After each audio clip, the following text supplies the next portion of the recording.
گزارش ہے برائے مہربانی مسجد حضرت ولی العصر چوراہا مفتی گنج میں تشریف لے آئیں۔ عالی جناب مولانا سراج حسین صاحب مسجد میں تشریف لا چکے ہیں۔ مجلس کا آغاز تلاوت کلام پاک سے ہونے جا رہا ہے۔ مومنین سے گزارش ہے کہ برائے مہربانی مسجد حضرت ولی العصر چوراہا مفتی گنج میں تشریف لے آئیں۔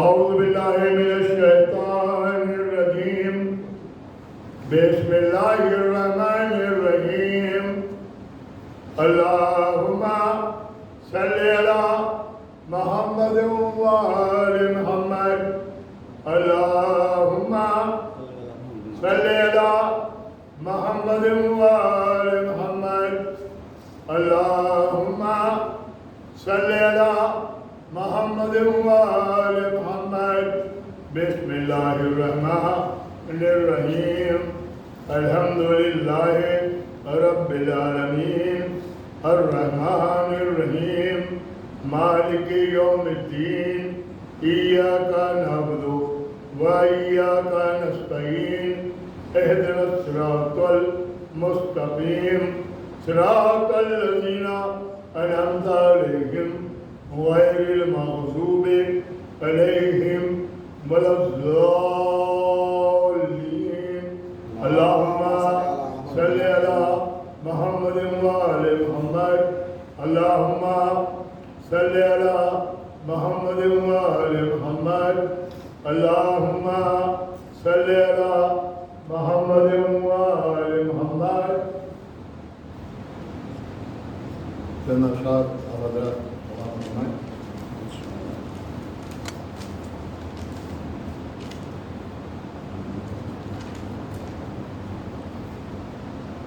کیسے کروں میں اور کسی اہل فن کی بات، کیسے کروں میں اور کسی اہل فن کی بات، ہر دم زباں پر رہتی ہے بس پنجتن کی بات، ہر دم زباں پر رہتی ہے بس پنجتن کی بات، جب ذکر سورماؤں کا ہونے لگا کہیں، جب ذکر سورماؤں کا ہونے لگا کہیں، میں نے وہاں پچھیڑ دی خیبر شکن کی بات، میں نے وہاں پچھیڑ دی خیبر شکن کی بات۔ نسلوں میں ان کی کوئی خرابی ضرور ہے، نسلوں میں ان کی کوئی خرابی ضرور ہے، کرتے نہیں جو دل سے حسین و حسن کی بات، کرتے نہیں جو دل سے حسین و حسن کی بات۔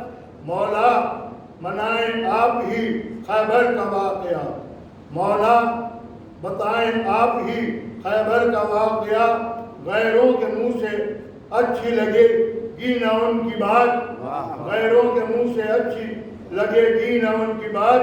ہمت نہیں ہے جو میں علی کو خدا کہوں، ہمت نہیں ہے کہ جو میں علی کو خدا کہوں، اچھی بہت ہے یوں تو نصیری کے من کی بات۔ ہم میں گزارش کر رہا ہوں جناب سراج حسین صاحب سے کہ آئیں مجلس کو بتا ایک نعرہ سلمان۔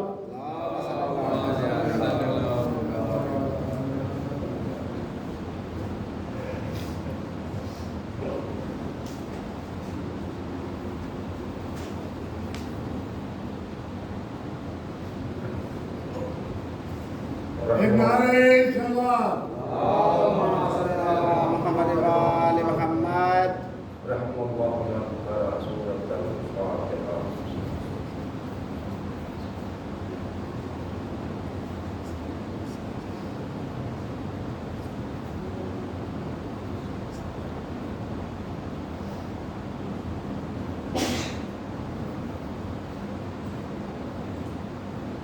أعوذ بالله من الشيطان الرجيم، بسم الله الرحمن الرحيم، الحمد لله الذي جعلنا من المتمسكين بولاية أمير المؤمنين علي بن أبي طالب، اللهم صل على محمد وآل محمد۔ بسم الله الرحمن الرحيم، الحمد لله رب العالمين، الصلاة والسلام على أشرف الأنبياء والمرسلين سيدنا ونبينا وشفينا ومولانا ومولى الثقلين جد الحسن والحسين أبي القاسم محمد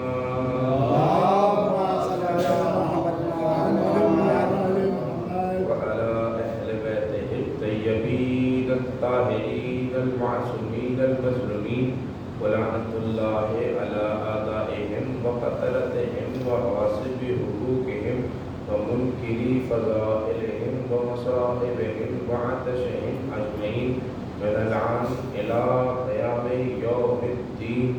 أما بعد فقد قال الله سبحانه وتبارك وتعالى في كتابه المجيد وهو أصدق الصادقين وقوله الحق.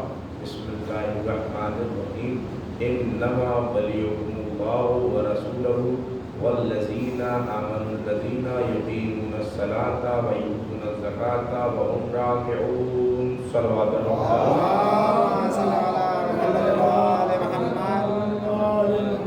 بسم اللہ الرحمن الرحیم. شروع کرتا ہوں میں اس بابرکت نام سے جو بڑا مہربان اور رحم کرنے والا ہے. وہ پروردگار جو رحمان بھی ہے اور رحیم بھی ہے. وہ پروردگار جو قیوم بھی ہے قیوم بھی ہے ذوالجلال والاکرام بھی ہے.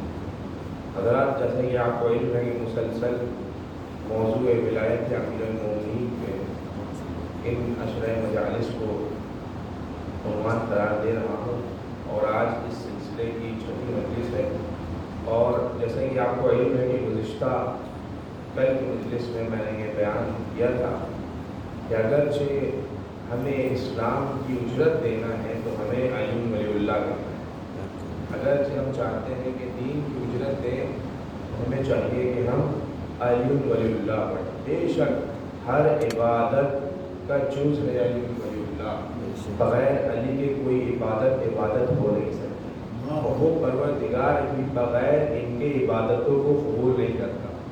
وہ پروردگار بھی بغیر ان کی محبت کے کوئی بھی عمل قبول نہیں کرتا, کوئی بھی عبادت قبول نہیں کرتا. کیونکہ پروردگار کہہ رہا ہے کہ اگر عبادت کرو تو ان کے ساتھ کرو, ان کو چھوڑ کے نہ کرو.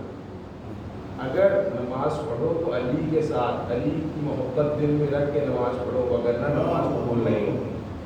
یہ نہیں ہے. آپ دیکھیں جس نے بتایا کہ وہ ہے ہمیں اس کو نہیں بھولنا ہے. بے شک پروردگار کی سب عبادت ہے, ہمیں پروردگار کی بارگاہ میں سجدہ کرنا ہے. لیکن ایسا نہیں ہے کہ جس نے بتایا ہے کہ یہ کون ہے, یہ پروردگار کون ہے, کیونکہ پروردگار کی پہچان انہی نے کرائی ہے. تو ہمیں ان کی محبت دل میں رکھ کے تمام عبادتوں کو کرنا ہے, تبھی ہماری عبادت قبول ہوگی. ایک صلوات پڑھیں محمد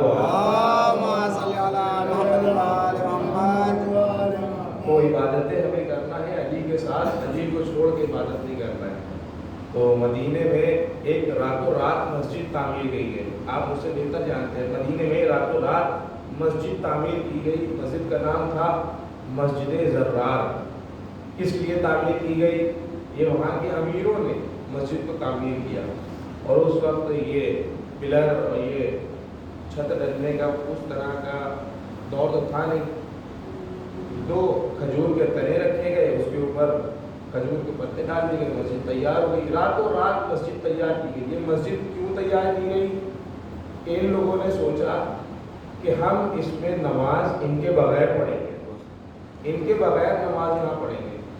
ہم وہاں مسجد میں نماز پڑھتے ہیں تو وہاں کوئی قاعدہ قانون ہی نہیں ہے. میرے بغل میں ہمارا نوکر کھڑا ہوتا ہے, ہمارا غلام کھڑا ہوتا ہے, ہمارے پہلو میں ہمارا غلام کھڑا ہوتا ہے.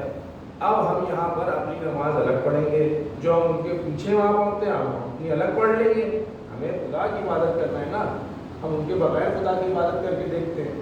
اب جب ان لوگوں نے یہ رائے اور مشورہ کیا اور راتوں رات انہوں نے مسجد کو تعمیر کیا کہ اس مسجد میں ہم نماز پڑھیں گے ان کے بغیر عبادت کریں گے. تو رات بھر ان لوگوں نے عبادت کی. رات بھر تکبیرۃ الاحرام کی آوازیں بلند ہوتی رہیں, اللہ اکبر اللہ اکبر. رات بھر ان لوگوں نے عبادت کی. اور اس کے بعد جب صبح نمودار ہوئی تو جناب جبرائیل رسول اللہ صلی اللہ علیہ وسلم کے پاس آئے, سلام کیا اور اس کے بعد کہا کہ پروردگار کہہ رہا ہے کہ اے اللہ کے حبیب آپ اپنے صحابیوں کو جمع کریں اور جائیں اور اس مسجد کو جا کے گرائیں بھی اور جلائیں بھی. گرائیں بھی اور جلائیں بھی، تو آیا پروردگار کہتے ہیں اللہ کے رسول نے کہا ہوگا کہ اے اللہ یہ بتا دے کہ یہ تو تیری عبادت کر رہے ہیں، تو تو مجھے کیوں حکم دے رہا ہے کہ ان کی مسجد کو گراؤ بھی اور جلاؤ بھی؟ تو پروردگار کی آواز آئی ہوگی کہ اے میرے حبیب، جس عبادت پہ آپ نہ ہو وہ عبادت میں قبول نہیں کرتا، میں وہ عمل قبول ہی نہیں کرتا کہ جس میں میری بات ہو رہی ہو لیکن آپ کی محبت نہ ہو۔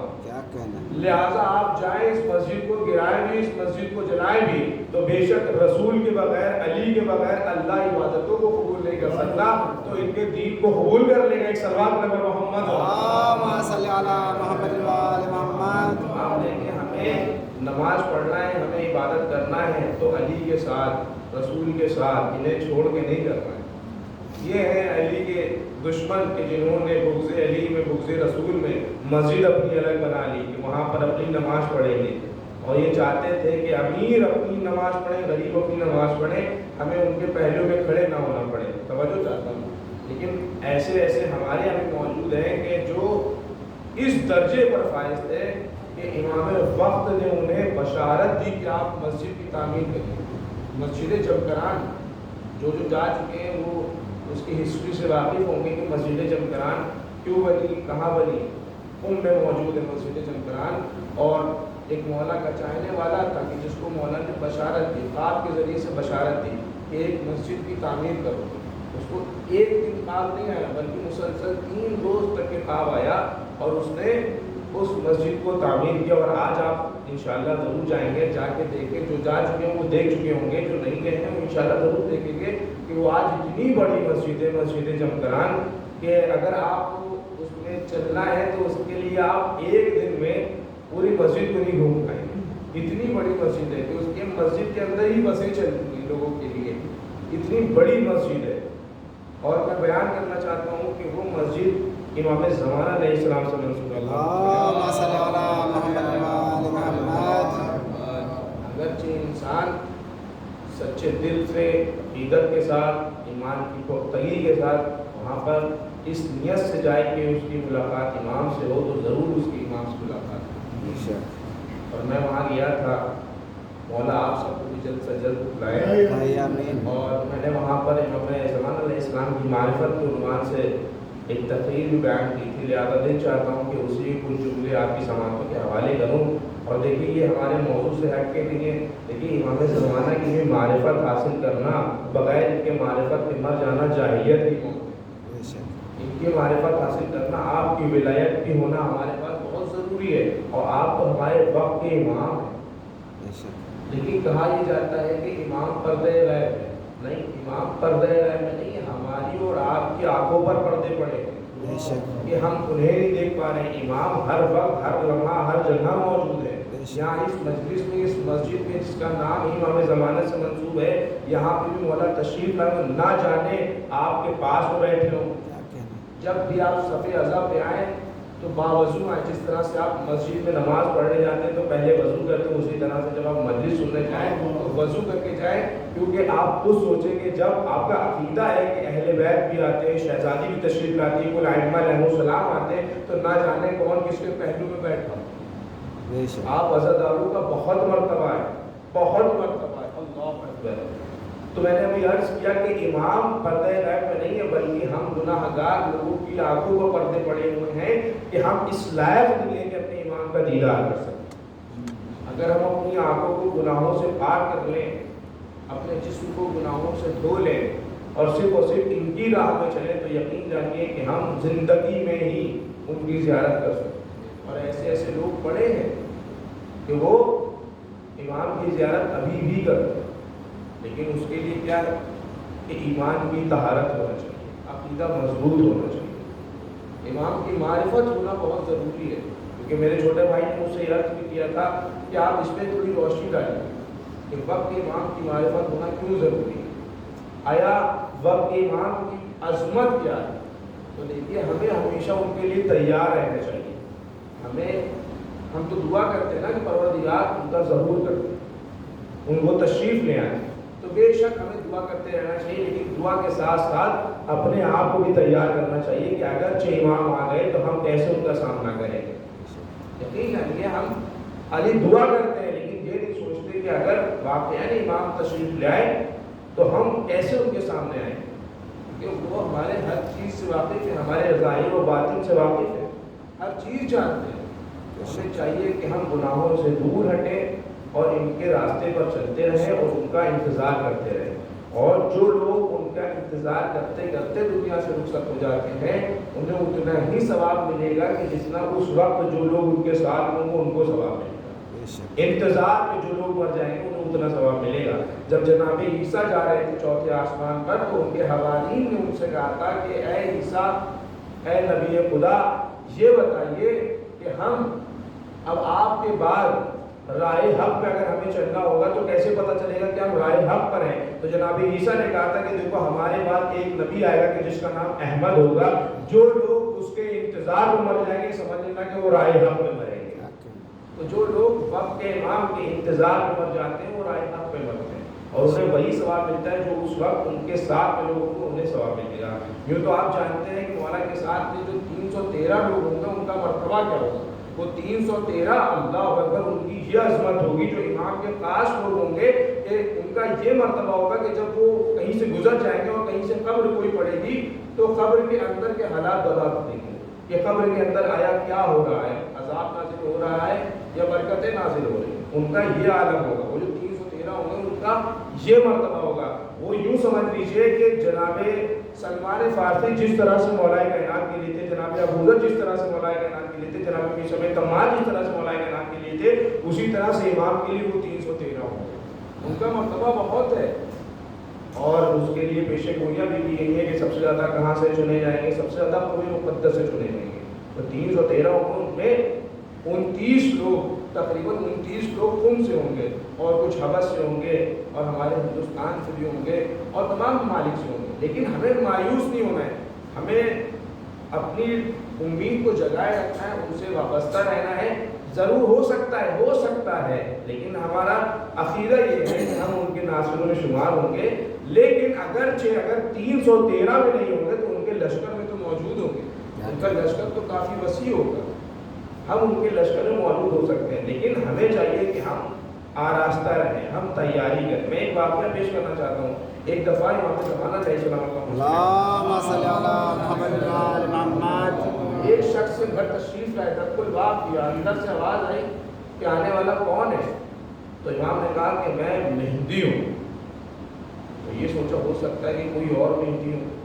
اس نے دوبارہ پوچھا کہ آپ کون ہیں؟ کہا کہ میں تمہارے وقت کا امام مہدی ہوں۔ اللہ اکبر۔ جب اس کو یہ پتا چلا کہ امام وقت اس کے گھر پہ تشریف لائے ہیں تو اب آپ خود جان رہے ہو اس کا عالم کیا ہو گیا۔ اس نے اندر سے کہا کہ مولا بس مجھے 2 منٹ کی مہلت دے دے کہ میں اپنے گھر کو صاف کر دوں، پھر آپ میرے گھر میں تشریف لائیں۔ اس نے 2 منٹ کی مہلت دی، اپنے گھر کو صاف کرنے لگا اور جب اس نے دروازہ کھولا تو دیکھا وہاں پہ امام موجود نہیں۔ جیسے ہی وہ باہر نکلا اس نے دائیں جانب دیکھا، بائیں جانب دیکھا تو دیکھا مولا امام زمانہ علیہ السلام ایک نشیب میں پروردگار سے یہ گریہ کر کر کے کہہ رہے ہیں کہ اے پروردگار میں تو آنے کے لیے راضی ہوں لیکن میری امت تیار نہیں، میں تو آنا چاہتا ہوں لیکن میری امت تیار نہیں۔ آپ دیکھیے اس نے 2 منٹ کی مہلت مانگی، نہیں ہمیں ایسے تیاری کرنا ہے کہ امام جب بھی آ جائیں ہم ان کا پہلے مقدم ہیں۔ ہمیں ہمیشہ ان کے لیے آراستہ رہنا چاہیے، ہمیں ہمیشہ ان کے لیے تیار رہنا چاہیے۔ برائے خوشنودی امام زمان علیہ السلام آواز بلند صلوات اللہم صلی علی محمد و آل محمد۔ بے شک امام کی معرفت ہونا ضروری ہے۔ کیا کہنا ہمارے اور آپ کے وقت کے امام کا کہ آپ کا ایک لقب ہے بقیت اللہ۔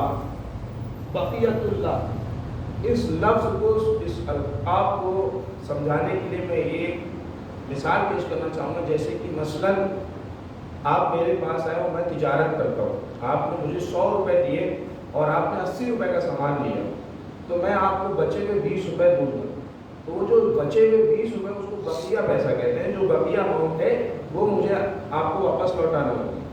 بقیت اللہ کا مطلب آپ سمجھ رہے ہیں کہ اللہ کہنا چاہ رہا ہے کہ اس کے خزانہ قدرت میں جو اس کا بقیہ خزانہ ہے وہ ہے آپ سے ایمان۔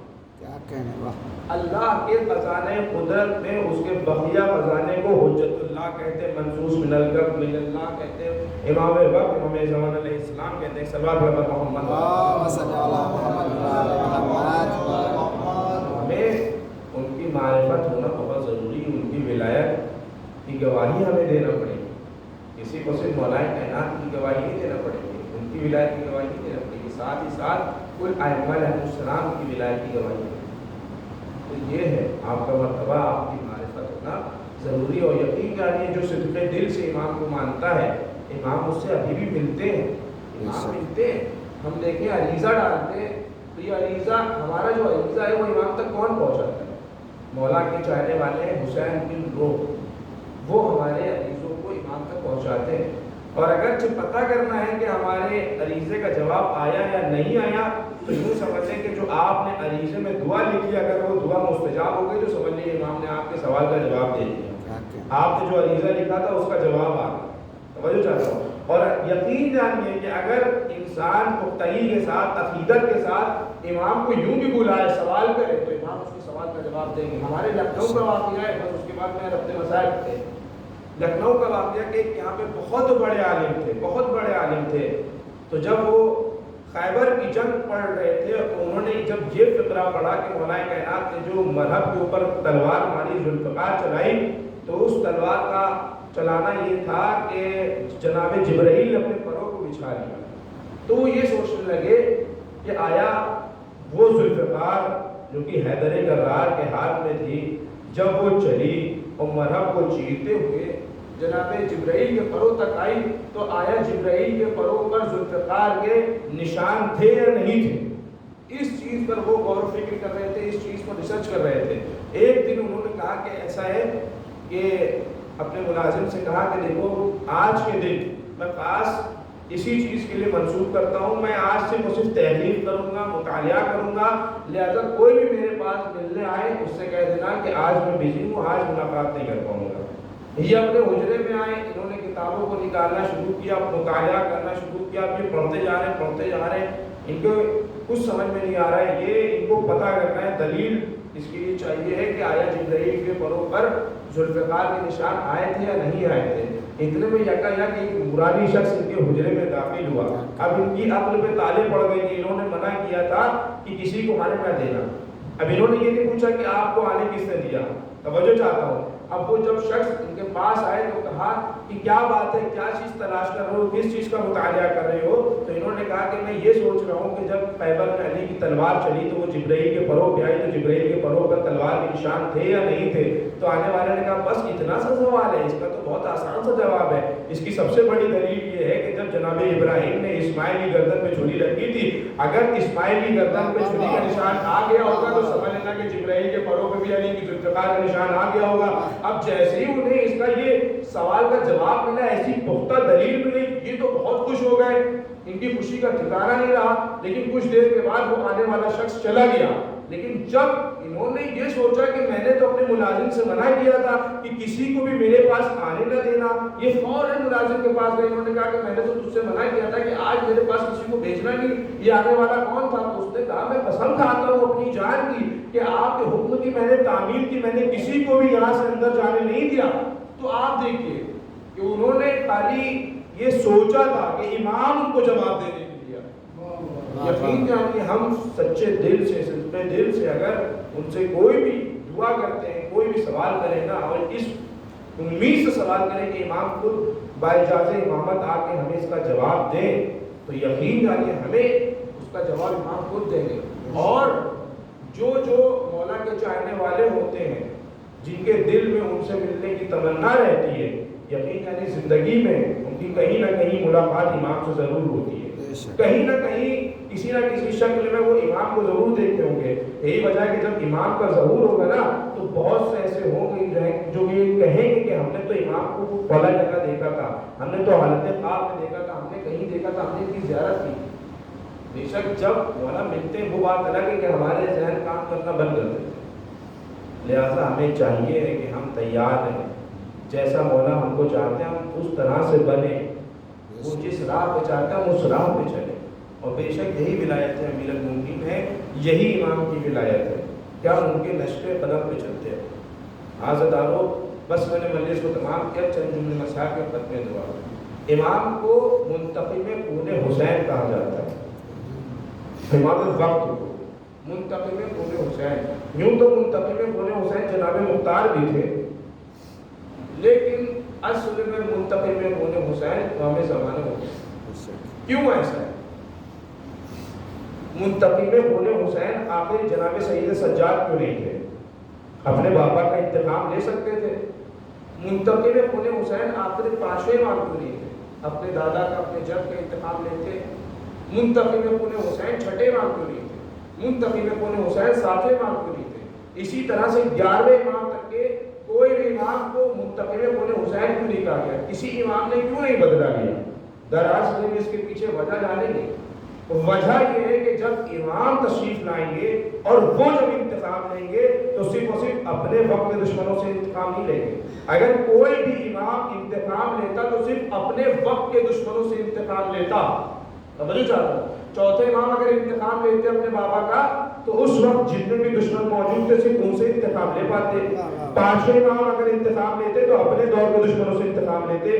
چھٹے امام اگر انتقام لیتے تو اپنے دور کے دشمنوں سے۔ لیکن جب امام انتقام لیں گے تو آدم سے لے کے خاتم تک، خاتم سے لے کر ان تک کے جتنے بھی قاتل ہوں گے، جتنے بھی حق کے دشمن ہوں گے، جتنے بھی قاتلان زہرا ہوں گے، ان سب کو محشور کر کر کے ان سب سے انتقام لیں گے۔ اس لیے آخری امام پہ انتقام رکھا گیا، اس لیے آپ کو منتقم ابن حسین کہا جاتا ہے۔ یقین جانیے امام مجلس میں تشریف لاتے ہیں اور جب ہم مسائل بیان کرتے ہیں تو وہ خون کے آنسو ہوتے ہیں۔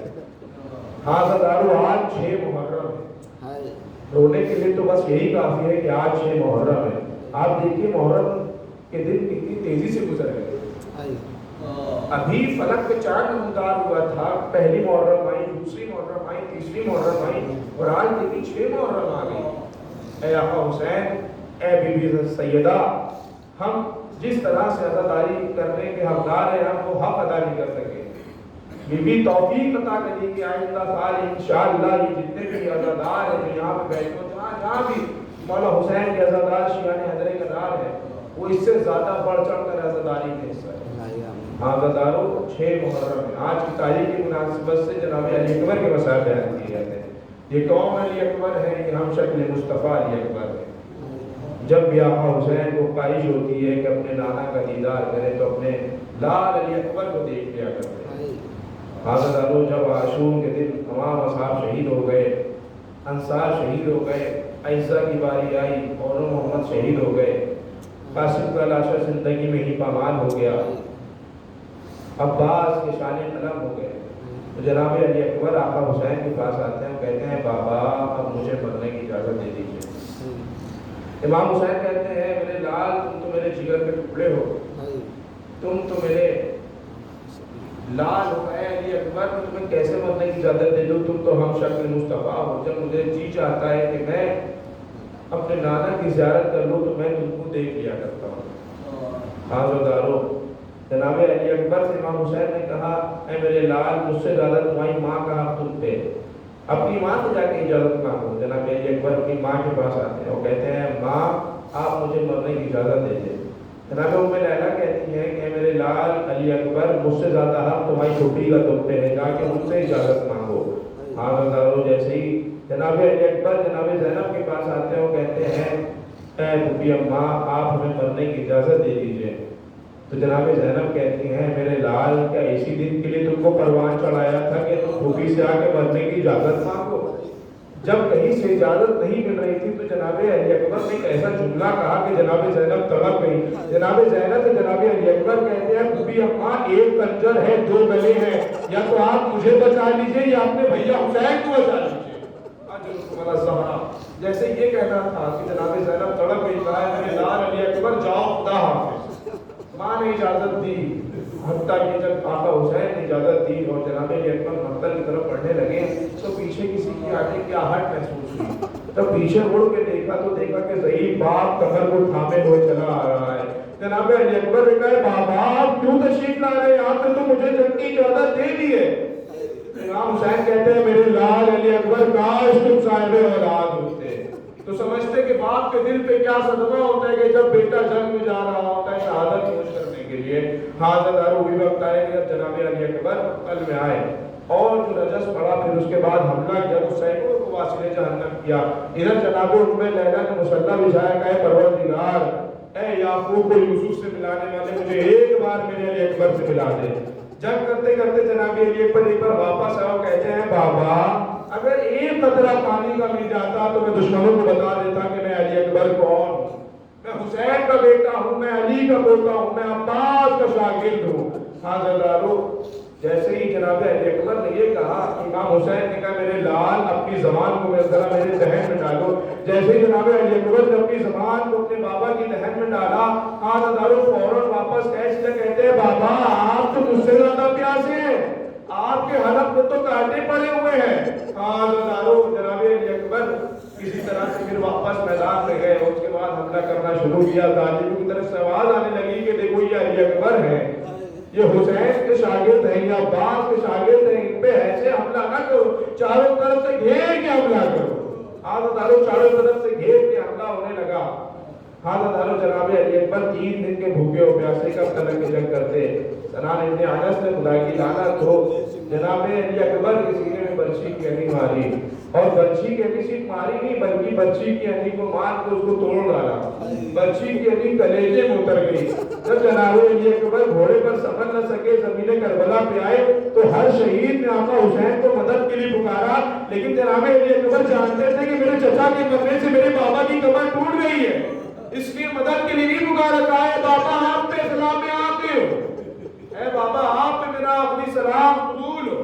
امام حسین نے جیسے یہ سنا، کہا میرے لال تمہارے مرنے سے میری آنکھوں کی بینائی چلی گئی. امام حسین اینا علی اکبر کہتے کہتے بڑے کبھی اٹھتے ہیں کبھی گر جاتے ہیں، کبھی اٹھتے ہیں کبھی گر جاتے ہیں.